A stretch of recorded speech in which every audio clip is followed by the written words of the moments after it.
strugglers, however, they needed to score at least twice and keep a clean sheet to book their place at Wembley. Jonathan Pearce was at a packed Villa Park.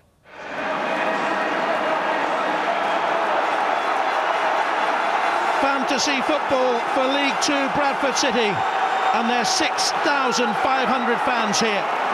Dreamland is just around the corner. Wembley Stadium lies 90 minutes away, but dreams can tatter into nightmares. Tranmere came here in 1994, 3-1 up against Villa at this stage and lost on penalties. In 15 semi-finals on their own ground, Villa have lost just one to Chelsea in this cup way back in 1965. But for Bradford City, what a night ahead as they strive to become the first team from the fourth tier to make the final since Rochdale in 1962. Villa make two changes from the first leg. Ron Vlaar has since returned to fitness to captain the side after 7 weeks out, and Stephen Ireland starts for the first time in 2013 with Andy Weimann only on the bench after an illness forced him out of the weekend draw at West Brom. Darren Bent is among the subs as well after injuring his knee at Valley Parade. Bradford are unchanged from the first leg when 35-year-old keeper Matt Duke was the hero. Target man Jim Hansen plays despite a cracked toe. 19-year-old Australian Curtis Good, on loan from Newcastle, again plays left back, with James Meredith out with glandular fever. New signing Michael Nelson is among their subs. Bill Parkinson has tried to approach these games as normal matches. It's almost impossible, though, for his players to forget that Wembley Stadium is so very close.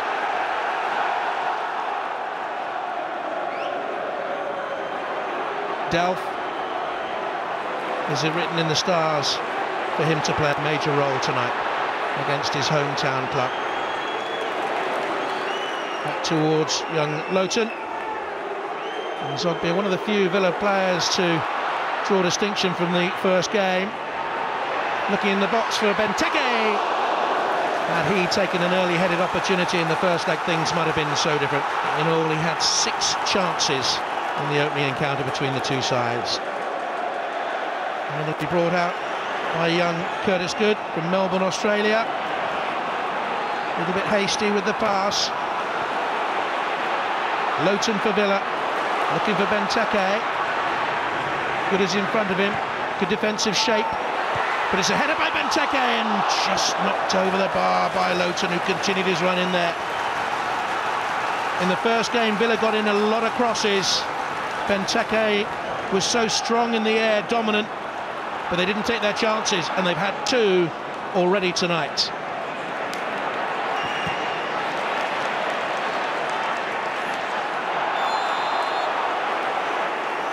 Joe Bennett with the challenge, and this is where Bradford City will fancy themselves. They'll send their 2 centre halves forward. Silly challenge, a bit naive out there, he was going nowhere. They are dangerous at set pieces, Bradford City. 10 minutes played in the second leg. Bradford leading 3-1 from the first. If they score here, Aston Villa will have it all to do. And looking once again for Hansen. On this occasion, Big Jim as they call him, headed well wide. It was a long time since Villa had been beaten by a fourth-tier side. January 1964 against Aldershot. Paul Lambert at Wickham through to the semi-finals of this competition in 2007. That's a good cross. Benteke was on the end of it. He's got to start taking these chances. Good ball in. And from that position, really he should do better than that. Atkinson.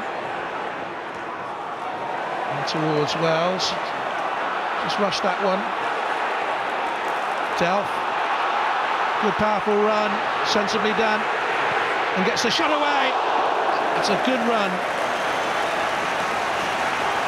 Had space in front of him, travelled into that space, gets across the Bradford player. Had there been a slightest touch there from Nathan Doyle, he would have gone down.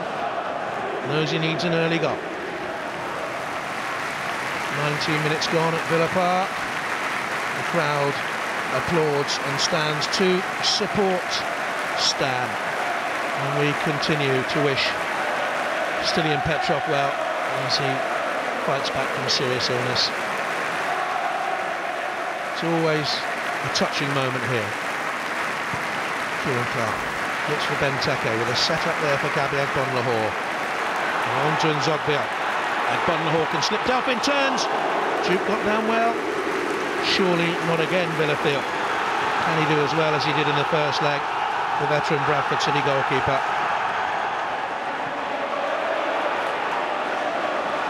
Bradford fans are singing about going up to win the cup. FA Cup winners in 1911. And it with the cross, looking for Benteke! 1-0 to Aston Villa on the night. They're right back in the tie. 23 minutes gone.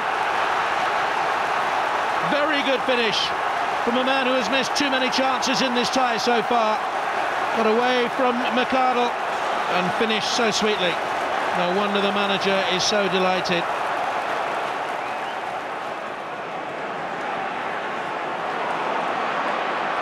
Bennett moves forward. Strong run by him. He's poked it through to Ireland. He's offside. It won't count. Gary Bezic with the flag. I don't think there was any doubt about it. There's a yard offside.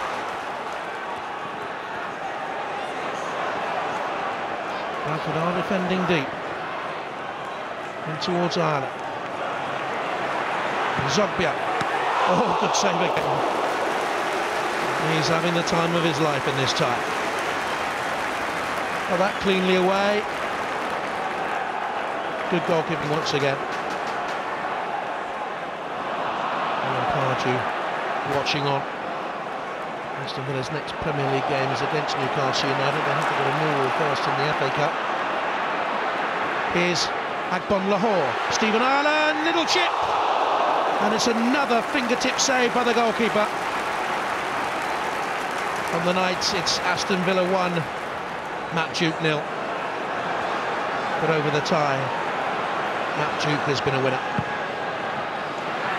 Up goes Benteke. He has won so much in the air. Here's Nzogbia. Good strength there. Ireland arriving on the right-hand side. Couldn't get the shot away, goes for a cross. Benteke arriving. Oh, it's an inch wide. Surged onto it. He's so powerful when he comes from a position that's 10-15 yards out, makes that sort of run. And now here's danger for Villa. Hines cutting inside.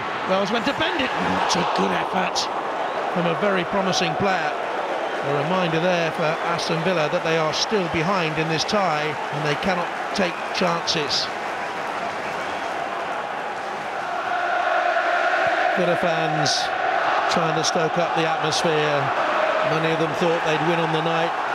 They haven't been beaten here by Bradford City since 1935, but could they do enough to win the tie? It's a corner kick to Bradford City. And this is where this tie could spin again. McArdle trying to get to the near post, goes in there now. And Benteke did so well. And so they set themselves again for Jones' corner. McArdle goes near post, Hansen coming in! The dream is very much alive! Big Jim Hansen scores for Bradford City. Villa undone again in the air at a set piece. Aston Villa 1, Bradford City 1. Bradford City lead the tie 4-2. This is the very stuff of football fairy tales. He used to stack shelves to make a living.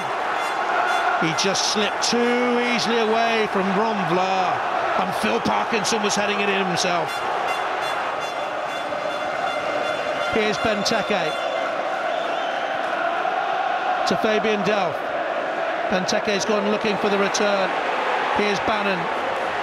Finally wide to Bennett. Slides the cross in dangerously and away by McHugh. Applause for the young defender from his teammates. Alert at the far post. And Zogbia with the corner. Clark at the near post. Benteke again. Well, he claims a corner. It's a strong claim too. McArdle has walked away rather sheepishly because he knows it came off him.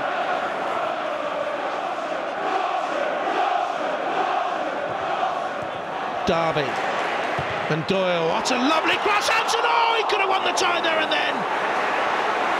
Could it yet turn on that miss?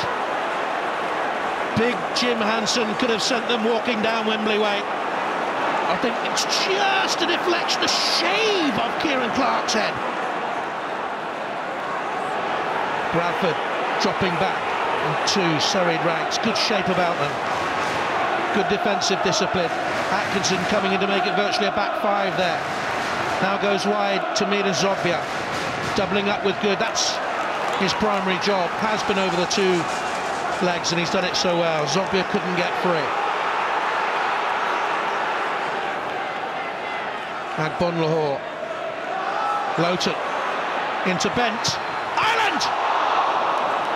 Whatever happens between now and the final whistle, when the history of this tie is told, it will be a tale of missed Aston Villa chances. Doyle and Derby and three to the left, and Villa are badly stretched. They're on the edge. Oh, it's off the bar. Great effort. He's only been on the pitch for a few moments, Thompson. I think it was his first touch.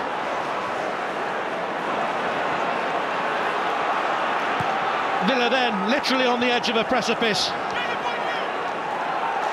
So unlucky there. The hero of the night against Arsenal. So nearly a hero once again.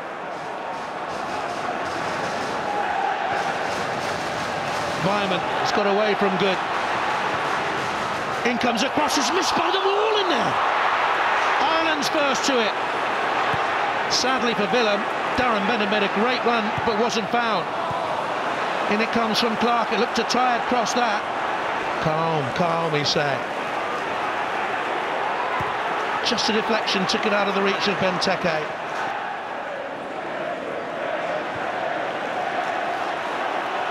And now Turger.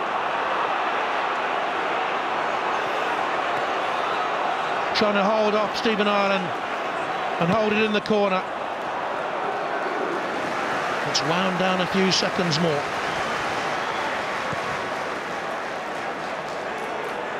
Villa look for the head of Ben. Vyman could get in behind here. Andy Vyman, Villa have hope.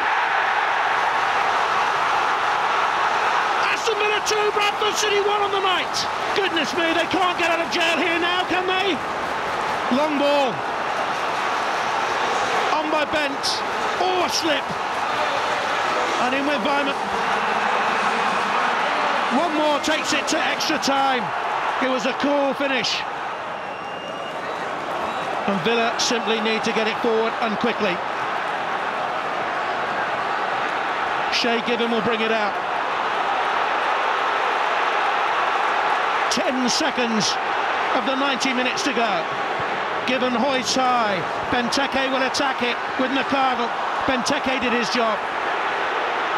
Atkinson will welly it away. Only as far as Blah. 4 minutes of stoppage time. In by Loughton. McArdle jumps. It drops towards Turger. It's a corner. There were one or two tentative appeals for handball against the Bradford City substitute. Surely they can't have this fairy tale, this dream ripped away from them within 90 seconds. In comes the corner. Benteke attacks. It's wide. Bent was in there and hangs his head. I think it was young Loughton who got the header on it. Just a glance. Mike Dean checks his watch. Paul Lambert wants more time. Villa simply have to get it forward. Delph launches it. Benteke underneath it. Derby will get it away. They're nearly there. Bradford City can smell the hot dogs on Wembley Way. What a sensation! What a story! The greatest night in the history of Bradford City, some will call it. It certainly is in the modern era. Aston Villa of the Premier League have won on the night by 2 goals to 1. But it's Bradford City who go to Wembley Stadium. 4-3 on aggregate. It is surely the greatest fairy tale in this competition. And Bradford City are there. They are in the final of the Capital One Cup. On the night, Aston Villa 2, Bradford City 1 on aggregate. Aston Villa 3, Bradford City 4. It's a night to savour. We've made history tonight, and we're really going to enjoy it. The lads deserve it. I thought the second half they were tremendous. First half we gave the ball away and we came under a lot of pressure, but the second half was a different game, and I thought the lads played really well and thoroughly deserved to go through. The lads started really well, and they got after it and got the crowd right on it. We looked a threat. We looked dominant in the game, and you thought we were going to go and win the game. And like these corner kicks, you cannot defend that way and expect to get anything. The lads dug in first half, expecting the worst. When they scored early on, and chance after chance. But Dookie and the back four was magnificent all night. And second half, I think we've done really well. We passed the ball well, and I knew we'd always fancy yourself to score here. So it was nice to get on the end of a set piece. You say good luck to them and congratulate them from going through. It's a great achievement. They took ourselves and Aston and Wigan in the Premiership. So. Yeah, good luck to them in the final. In the final, anything can happen in the final. Yeah, nice to hear that from Paul Lambert. Very well done on what was a sensational night for Bradford City. We shouldn't really be surprised after what they've done in this competition, but just to think they are one win away from qualifying for Europe. It is amazing. I mean, it's one of the biggest upsets in football. League Two. I mean, beating 3 Premier League teams and won over 2 legs to get to the final. So Phil Parkinson and the team, the fans, everyone did themselves proud, and just the prestige of playing at Wembley, and I've been there in a final. It's going to be fantastic for them, and you know what, you've got to say, their name might be on the cup. Yeah. Because just the way they've gone about it, because they thoroughly deserve to beat Aston Villa over 2 legs. Yeah, well, this is it, because Bradford did ride their luck, I suppose, a little, because Villa more than had their own chances. Yeah, well, Paul Lambert would probably look at the game and say, 37 chances, 20 on target over the 2 legs. I mean, they started off really well, packed house, crowd got behind the team, good positive start, and, they bombarded Bradford's goal. But, Bradford were used to this kind of aerial sort of bombardment week in and week out, and Benteke, they used full advantage of his aerial ability, and Zogby with a great shot. Mac Dooku, I think, has been absolutely fantastic for them over this cup run, and that was on target. It was a little tip over. So Villa pressed and pressed and pressed, but I have to say, they just missed golden opportunities time and time again. Of course they're going to put Bradford under pressure. They've got to. They're at home. They're on the front foot.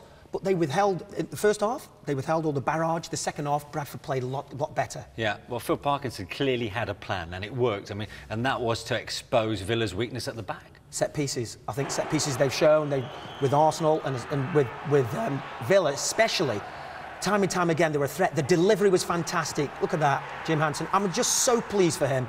He hasn't played for 2 weeks since the last game. He's been injured. Vlaho's been brought in for his experience, a Dutch international defender. He loses him easily with a bit of movement back and forward, and he crashes that one in.